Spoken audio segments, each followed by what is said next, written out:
Nangyari ito sa akin sa bahay ng aking kaibigan taong 1992. Apat kaming magbe-best friend ng high school. Ang isa sa aming kaibigan, inimbitahan kaming magpalipas ng gabi sa kanyang bahay. Natakot siyang mag-isa dahil ang kanyang buong pamilya ay luluwas papuntang bayan ng gabing yun at hindi siya makakasama dahil may klase pa siya sa eskwelahan kinabukasan. Natakot siyang mag-isa dahil sabi niya ay may mga pangyayari sa kanyang bahay na sa tingin niya ay hindi niya kayang maipaliwanag. Kwento niya sa amin yung nangyari sa kanilang kapitbahay na dalagita. Sinapian daw ito ng demonyo at kinailangang tumawag ng pare para matanggal ang masamang espiritu sa dalagita. Pagkatapos daw nun, ay nagpasya ang kanilang kapitbahay. Nagibain na lang ang bahay dahil sa hindi magandang sinapit nila. Kaya ngayon, ang tingin daw ng kaibigan ko ay lumipat ang masamang espiritu dito sa bahay nila. Dumating ang araw kung saan kaming apat ay doon matutulog sa bahay ng kaibigan ko. Sinimulan namin ang araw sa panonood ng pelikulang Top Gun at mga bandang 7:00 ng gabi ay nagpunta na kami doon sa kanyang kwarto. Tamang kwentuhan lang at nakikinig ng mga tugtugin sa radyo. Yung istasyon na pinili namin ay yung palaging ina-announce ng DJ yung pangalan ng istasyon bago at pagkatapos ng patalastas.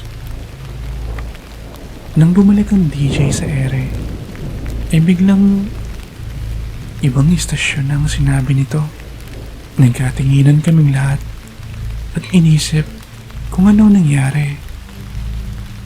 Binago namin ito pabalik sa aming paboritong istasyon at pagkalipas lang ng halos 15 minuto, muli na namang nalipat ito sa ibang istasyon. Nagsimula na kaming mag-alala at nakaramdam ng kaba pagkatapos ng pangyayaring yun. Maya-maya pa ay nakaramdam kami ng gutom at nagpasyang sama-sama kaming kukuha ng pagkain dahil sa takot.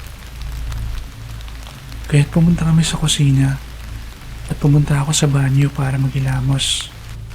Hindi naman ako nag-aalang mapalayo sa kanila dahil mga 6 feet lang naman ang layo mula sa kinaroroonan ng banyo. Nang matapos akong maghilamos at lumabas ng banyo, biglang sumara ang pinto nito sa aking likuran. Yung impact niya ay katulad ng isang taong galit na pasipang sinara ang pinto. Ganon kalakas ang kalabog na naramdaman ko sa likod. Agad akong tumakbo sa mga kaibigan ko at nakita ko silang magkakasama at takot na takot din sa kanilang nakita. Medyo nakakatawa at nakakatakot yung nararamdaman ko ng mga oras na yun. At ang ending ay wala sa aming apat ang nakatulog dahil tuloy-tuloy ang mga naririnig naming mga yabag ng mga paa sa labas ng bintana. Simula noon, hindi na kami muling nagpalipas pa ng gabi sa bahay ng aking kaibigan.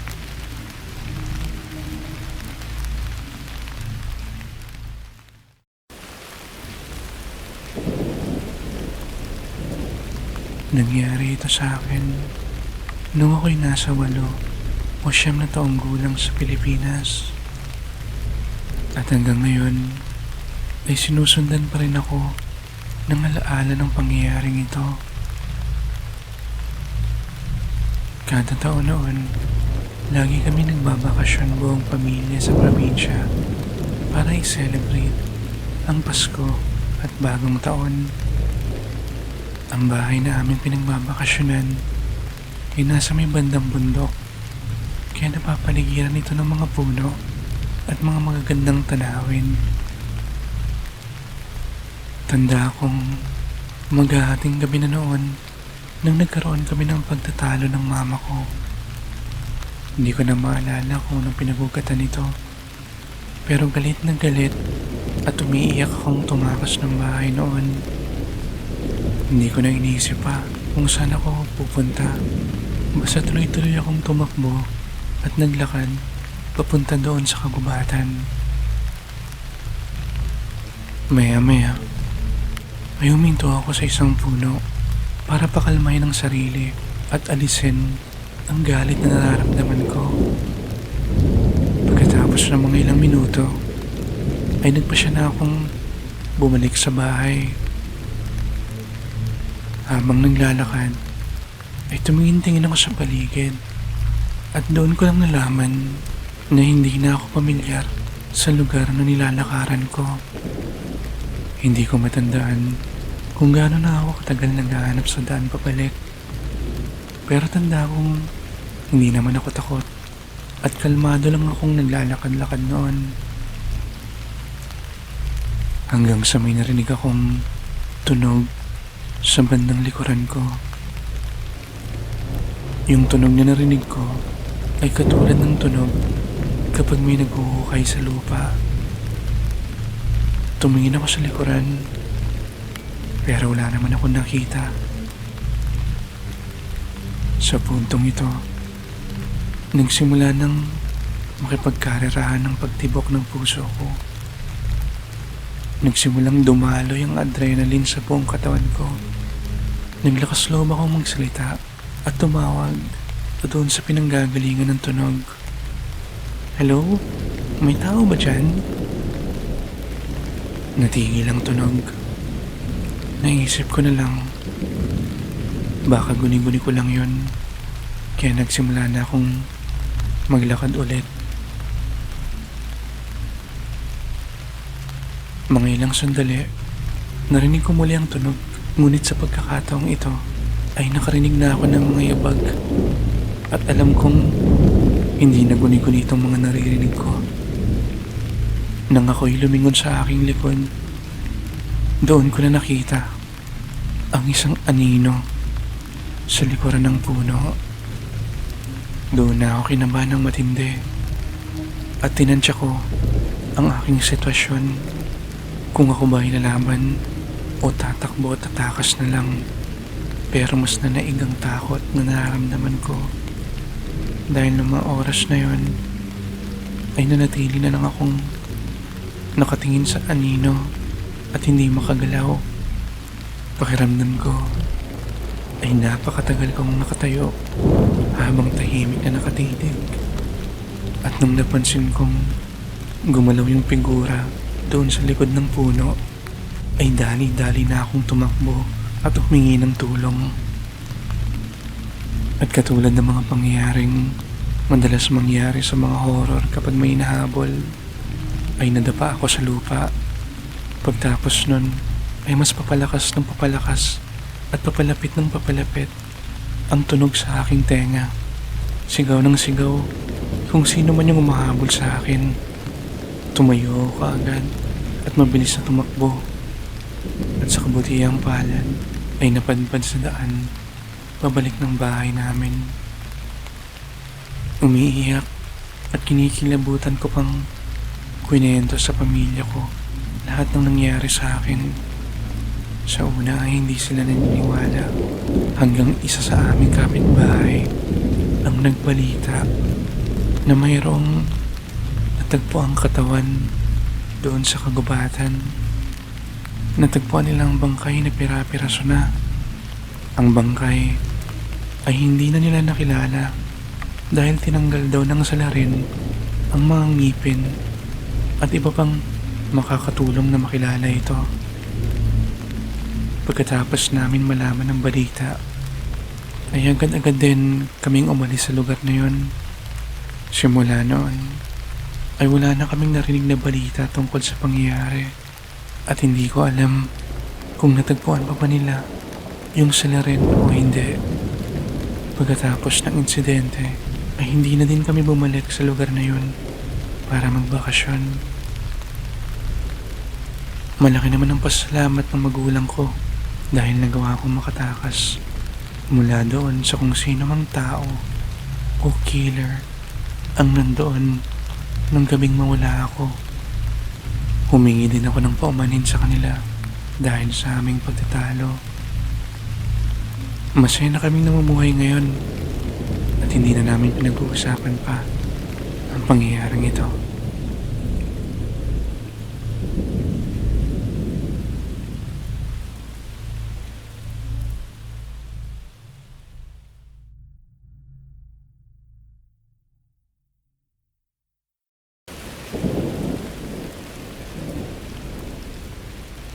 Lumaki akong hindi ko masyadong nakita ang uncle ko dahil kalahati ng kanyang oras ay ginugol niya sa Pilipinas kasama ang kanyang asawa at batang anak na babae.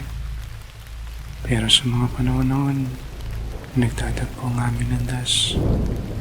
Palagi akong nakakaramdam ng takot sa kanya. Gawa na din siguro ng musmus na kaisipan. Hindi ko magawang maipunto kung anong dahilan nitong takot na nararamdaman ko. Ang tanging sigurado ako ay hindi ko siya gustong nandyan malapit sa akin. Ewan ko, pero hindi ako komportable kapag alam kong nandyan siya sa paligid dahil siguro masyado siyang palawak, minsan nag-iisip bata at madalas wala sa ayos ang kanyang kinikilos. Gustong-gusto niya din mangiliti, mangyakap, at tumikit sa'yo. Talagang gagawa at gagawa siya ng paraan para lang mahawakan ka. Ngayon mas tumanda na ako, mas naging malinaw na sa akin ang ibig sabihin ng mga ginagawa niya. Pero noon, ang tanging alam ko lang ay hindi ako komportable.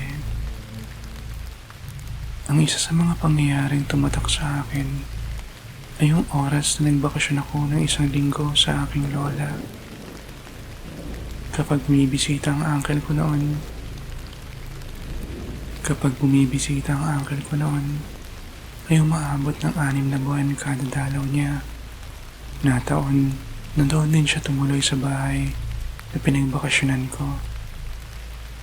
Itong bungalow na bahay na aming tinutuluyan ay parang ginawang imbakan ni Lola dahil punong-puno ito ng mga kung ano-anong bagay. Luma at marumi yung bahay na parang ang hindi magandang pagbakasyonan. Pero mga 11 o 12 years old pa lang ako noon, kaya hindi ko yun iintindi. Ang gusto ko lang talaga ay lumayo-layo muna sa bahay para naman maiba. Noong time na nandoon si uncle, ay sinama niya din ako sa iba't ibang lugar para ipasyal. Isang gabi, dinala niya ako doon sa may tindahan kung saan makakabili kami ng sangkap sa paggawa ng bolognese. Sa kalagitnaan ng biyahe, bigla niyang sinabi sa akin, tara, pakita ko sa iyo itong nakakatakot at madilim na daan. At ito na nga, dinala niya ako sa isang liblib at madilim na lugar na napapalibutan ng talahiban sa paligid. Hindi ko alam kung nasaan kami, pero para sa akin, parang nasa gitna kami ng kawalan dahil wala akong makitang poste ng ilaw at walang mga palatandaan na may mga nakatirang tao sa paligid. Sunod na ginawa ni Uncle ay pinatay niya ang ilaw ng sasakyan para ipakita sa akin kung gaano kadilim at nakakatakot ang paligid. At sa aking musmus na kaisipan, nagsimula akong kabahan at hindi mapalagay dahil doon ko napagtanto kung gaano kapanganib ang sitwasyon ko. Naalala kong pakaswal kong nilagay ang isang kamay sa clip ng aking seatbelt at ang isa naman ay sa hawakan ng pintuan ng sasakyan. Ang plano ko noon ay kung may tangka siyang gawin sa akin at kung sakaling bumagal yung kotse, ay mabilis kong bubuksan ng pinto at tatakbo para takasan siya. Kahit na alam kong hindi malayo ang mararating ko dahil isa akong maliit, medyo chubby na batang babae. Pero noong mga oras na yun ay hindi ko na yun iniisip.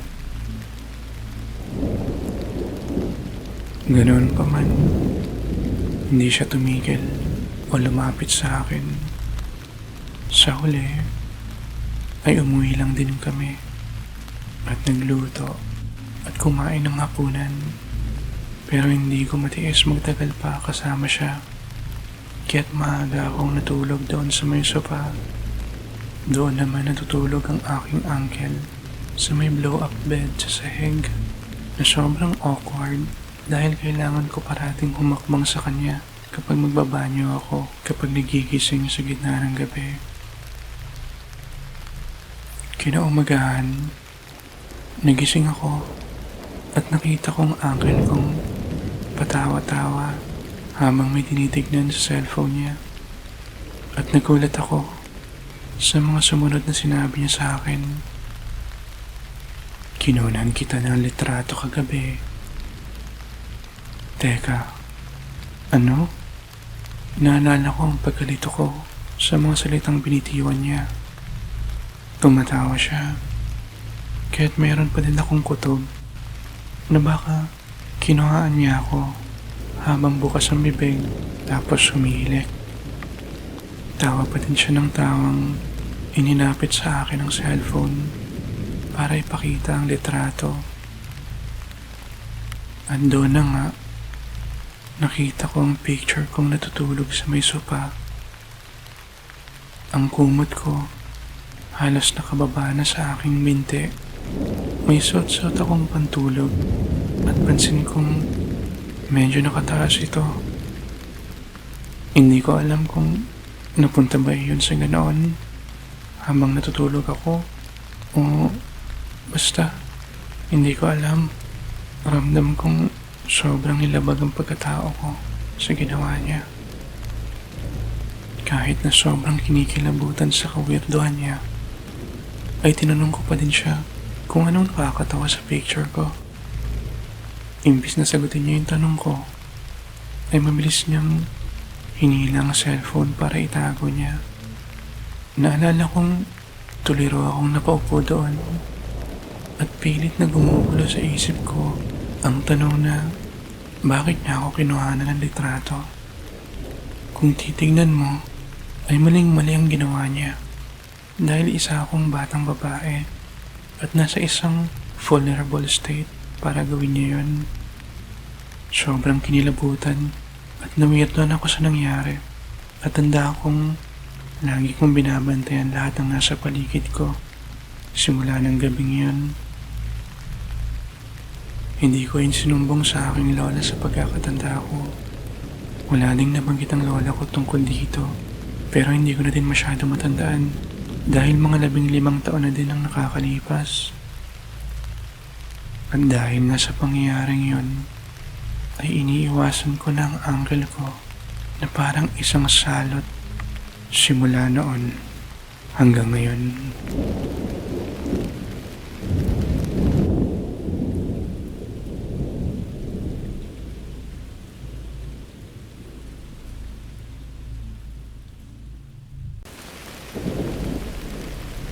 This happened to me when I was around 8 or 9 years old in the Philippines, and to this day, it still haunts me.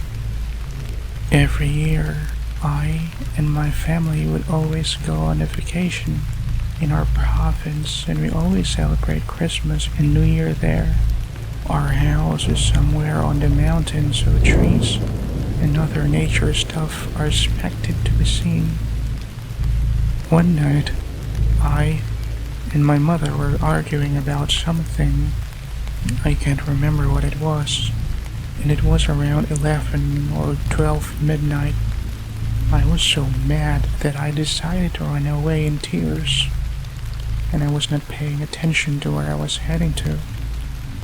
I stopped on a tree to take my anger away and to calm myself down.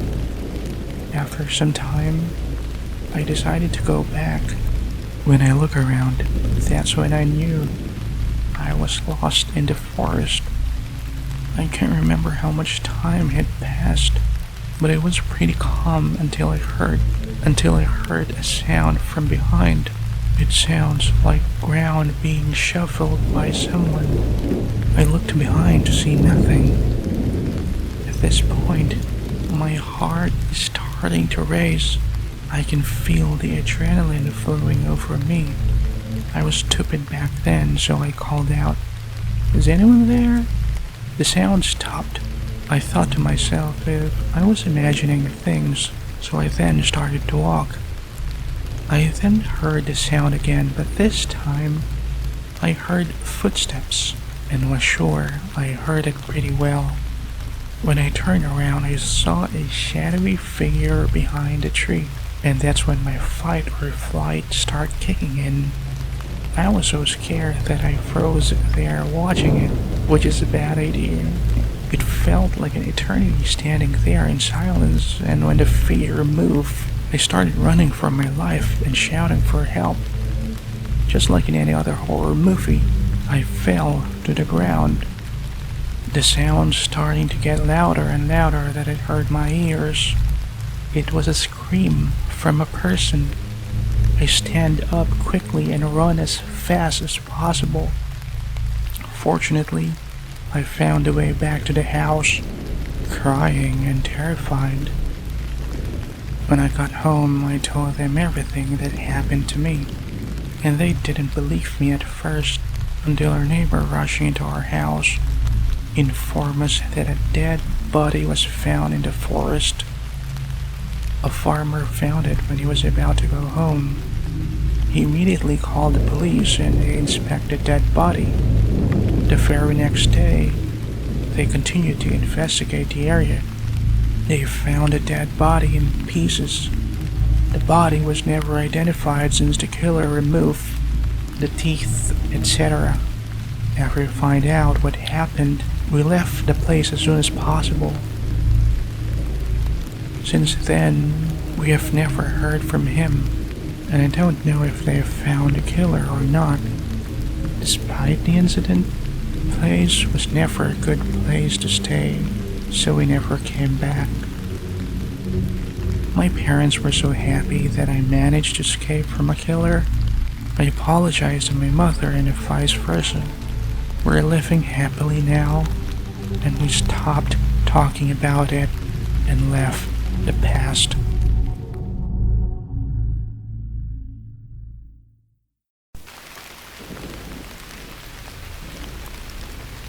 Growing up, I didn't see my uncle a lot, as he spent half his time in the Philippines with his wife and young daughter.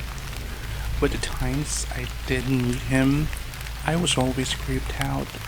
I couldn't put my finger on it or name it as a child, but I just knew I didn't really like him.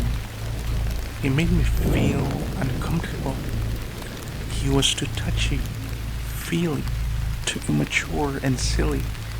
Loved to tickle you, hug you, anything to touch you.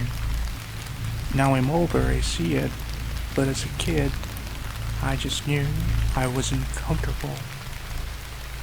The main time that sticks out to me was the one and only time I went to stay a weekend at my nan's. Whenever he came home to visit, normally for 6 months at a time, he stayed in her bungalow. This was a dingy, run-down, full of stuff to the point of hoarding, dirty bungalow that was never nice to stay in. But I was like 11 or 12 and wanted to stay away from home for a change. My uncle was staying and he took me out to places. One evening, he took me to the shop to get stuff to make a bolognese. As we were driving, he said, "Hey, let me show you this creepy dark road." Now, this road happened to be, to me, in the middle of nowhere with just fields on either side and was pitch black with no street lamps. At one point, he turned off the lights to show how dark and scary it was. And in my little brain, I started to feel so uncomfortable, somehow realizing just how vulnerable I was and how alone we were. I remember putting one hand on the clip of my seatbelt and one on the door handle, all casual-like, and thinking if the car slowed down, I was gonna press the button and run. Like I could get far, I was a chubby little girl, but my instincts were screaming something that day, and I just know to this day that I felt so totally and completely unsafe. Anyway, he never stopped or pulled over. We made and ate dinner, and I just couldn't shake the feeling, so I went to sleep on the tiny settee, and my uncle would sleep on a blow-up bed on the floor, which was also a super weird feeling, and I hated having to get up for the toilet as I had to step around him. So the next day, I wake up and it's been his usual weird self when he says, "I took a picture of you last night." Hold on. What? I remember being so confused. He's smiling and laughing, so I think he just took a photo of me with my mouth open snoring or something. He's still laughing when he shows me the photo, and I just remember being so freaked out of this photo that he had taken. It was me, asleep, on the settee. The blanket was mostly down my legs. I had a nightie on, but it was slightly up. Can't remember if either or they'd been moved, if I'm honest. And I just felt so violated. I was just creeped out. I think I just stared at it and asked why. He said it was funny and kept laughing and then pulled the camera away. I remember feeling on my guard and just wanting to go home the rest of the time I was there. Nan never said anything about it as far as I remember, but this was like 15 years ago. After that, I avoided that man like the plague and still do to this day.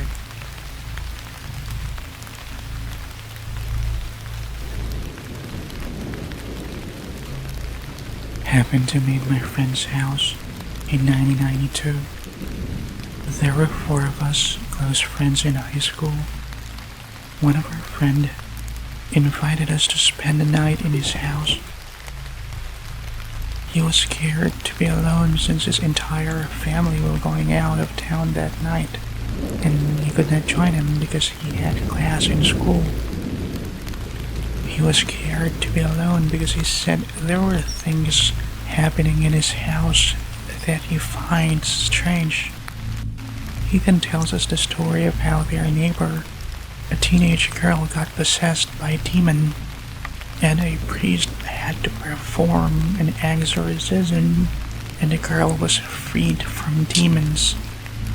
Afterwards, the family decided to demolish the house because of the bad memories, but my friend thinks evil spirit transferred to his house. So all 4 of us went to his house for a sleepover.